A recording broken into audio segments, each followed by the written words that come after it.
ಭೂತಯ್ಯ, ರಾಜ್ಯ ರೈತ ಸಂಘದ ಹಿರಿಯ ಉಪಾಧ್ಯಕ್ಷರು.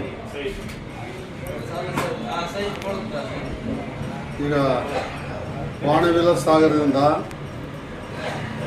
ಪ್ರತಿ ವರ್ಷ ನೀರು ಹಾಯಿಸ್ದಂಗೆ ಈ ವರ್ಷ ಕೂಡ ಈ ತಿಂಗಳು 10ನೇ ತಾರೀಕು 20ನೇ ತಾರೀಕು ಒಳಗಾಗಿ ವೇದಾವತಿಗೆ ನೀರನ್ನು ಬಿಡಬೇಕು ಅಂತ ನಾವು ಒತ್ತಾಯ ಮಾಡ್ತಾ ಇದ್ದೀವಿ. ವೇದಾವತಿ ನದಿಗೆ ಯಾಕೆ ಅಂದರೆ ವೇದಾವತಿ ನದಿ ಭಾಗದಲ್ಲಿ ಅಲ್ಲಲ್ಲಿ ಚೆಕ್ ಡ್ಯಾಮ್ ಕಟ್ಟಿಸಿರೋದ್ರಿಂದ ಅಂತರ್ಜಲ ಉಳಿದಿತ್ತು.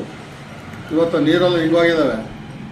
ನನಗೆ ಯಾವುದೇ ಚೆಕ್ ಡ್ಯಾಮ್ದಲ್ಲಿ ನೀರಿನ ಅವಶ್ಯಕತೆ ನಿಂತೋಗ್ಬಿಟ್ಟಿದೆ.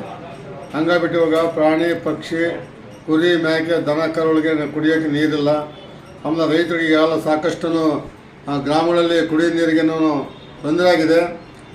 ಆ ಭಾಗದಲ್ಲಿರ್ತಕ್ಕಂಥ 150 ಹಳ್ಳಿಗಳಲ್ಲಿ ಕುಡಿಯೋ ನೀರಿನ ಸಮಸ್ಯೆ ಆಗಿಬಿಟ್ಟಿದೆ.